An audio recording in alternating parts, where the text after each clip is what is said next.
Hey guys, welcome to my channel. So today I'm going to talk about the books that I've read in the month of March. March was a mixed month for me in terms of reading. I was powering through the books, and then middle of the March, as you all know, things just got weird and I got into this reading slump. So I was mainly focusing on thriller reads for the month of March, but then I had to switch back to rom-com so that I get my reading strike back. But I guess it worked. I was able to complete most of the books in my TBR. So let's see what are the books that I've read. So the first book that I read is The Wives by Darren Fisher. This book is about a woman named Thursday. She leads a polygamous life, and she and her husband and the other wives have this peculiar arrangement. Her husband visits her only once a week, and guess what day it is? Thursday. And she doesn't know even the names of the other woman. She does not know anything about them. She is not allowed to meet them or contact them. The story basically begins when Thursday decides to find out about these other women. So it's basically a psychological thriller. The book definitely has that suspense element, that thriller element going on. But I had some issues with the books. It was using I hope this is not a spoiler alert, but it really was using that unreliable narrator technique to the point that it was relying on that to create the suspense, and the way it ended, I definitely had a problem with that because it was using mental health as a plot device, and it was making me uncomfortable for some reason, and which is why I rated it a 3 out of 5. So a detailed review of the book is available in my blog. If you're interested, you can check it out. I will leave the link in my description box below. It's bookbookworld.com, so you just have to log in and find the review for yourself. So the next book that I read is Venature's Magic Unleashed by Deborah Walls.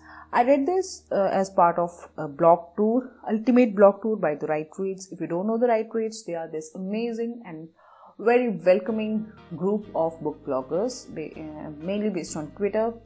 So they run this blog tours time and again, and this is a YA fantasy book. It's basically about these two characters, Rune and Gray. They are these ordinary teenagers going to high school with their everyday problems until one night when something happens and they are just pulled into this parallel world, mythical creatures, magic everywhere, and they find out that they are not as ordinary that they thought they were. The book is very action-filled and adventurous. I enjoyed that part. It was very fast-paced. I had really fun reading this, and I really liked the parallel mythical world that it created. But there were some conflicts in the plot that was started well, but not really got the finish. It's definitely not a standalone book. It's part of a series, and it felt like this is a setup for the upcoming books. So that was my one issue with the book. But I really enjoyed the book and I rated it a 4 out of 5. The next book is An Anonymous Girl by Greer Hendricks and Sarah Pegne. The story is about a psychological experiment. So this woman named Jessica, she signs up for a psychological survey, but then she gets put deeper and deeper into the psychological experiment. Soon she loses track of what is fiction and what is real in her life. What is the experiment and what is real in her life. So it's really a gripping thriller, I would say. It had this cat and mouse chase going on, and I really enjoyed that because you would see one character getting ahead and then the other one beats them to it. It had that kind of a suspense, and I really enjoyed that fact. But I can see that there's a lot of mixed reviews for this book, and I think it's mainly due to the fact mental health is again a main theme in this book. If a person cannot compartmentalize that fiction and mental health aspect, it can really be a trigger warning, and I don't think it will be enjoyable for anyone if they find an issue with that. But I really enjoyed the thriller, and I rated it a 4 out of 5, and a review for this will be coming up in my blog very soon. So the next book that I've read is A Game of Chess by John Symes. I was given this book by Book Tasters, which is another very generous and patient book review group in Twitter. I was supposed to finish this book by February, and then it just carried out over to March. But then, like I said, I had a slump while reading this, so it took a long time to complete. But yes, I finished it, And A Game of Chess is the second book of, I think it's a duology, the Dream Factory series. So the first book is Ghosts, Dream Factory. It's about a young adult named Peter Young. It's again a sci-fi thriller. It's all about this artificial intelligence and the whole good versus evil chase for that technology and what really future means. So the first book had a lot of unique characters and a lot of themes going on, like philosophy, ideas and thoughts. That was really unique when you think about a science fiction thriller. So I really enjoyed that aspect of the book. It was, quite Victorian village theme and things that happened in there. So it really gave time to each and every character. Well, this one was a really fast-paced thriller, and it really answered the questions that were left unsaid in the first book. So I enjoyed the first book a lot, but I didn't enjoy this one as much as the first. But overall, it was a fun read. I did it a 3 out of 5. You can find a review of the book in my blog. So the next book is The Woman in the Blue Cloak by Dion Meyer. This is again an NetGalley e-arc that I received again in 2019. So it took a long time for me to read this book. It's a short book actually, a Benny Griessel mystery series. I am not familiar with this one, but I get the gist that this is like a Sherlock Holmes detective series going on.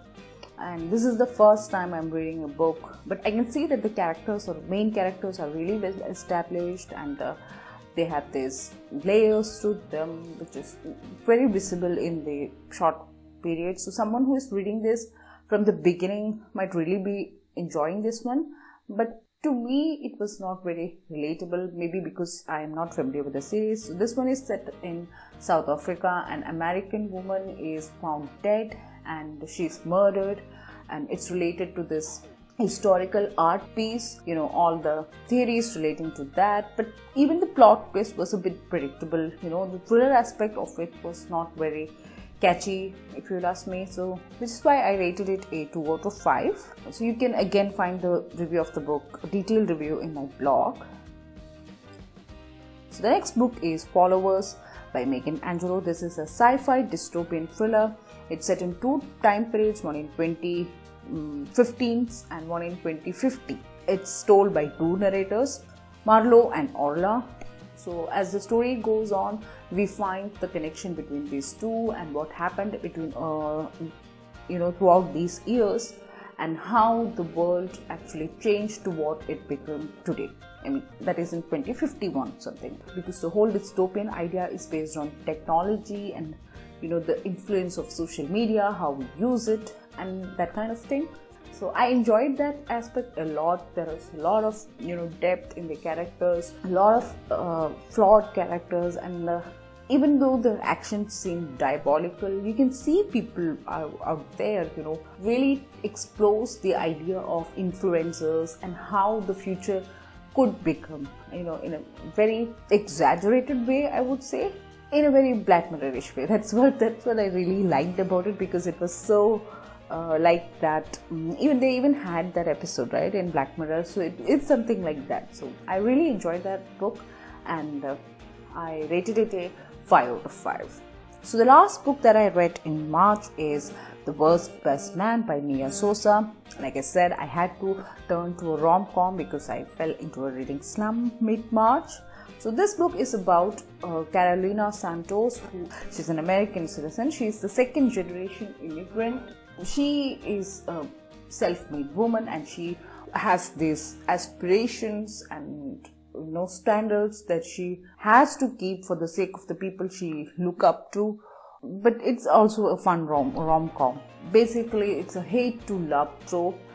Carolina is jilted by her groom on the day of her wedding, and the news is delivered by his brother Max. A few years later, she is forced to work with Max. There is romance and the amazing chemistry between the main characters. It's really a fun read. There's not much to say about it. I really enjoyed it. I rated it a 5 out of 5. Those are all the books that I've read for the month of March. I hope you enjoyed this. So please hit the like button, subscribe to the channel, and share your comments and thoughts in the comment section. I'll be meeting you in the next session. Bye.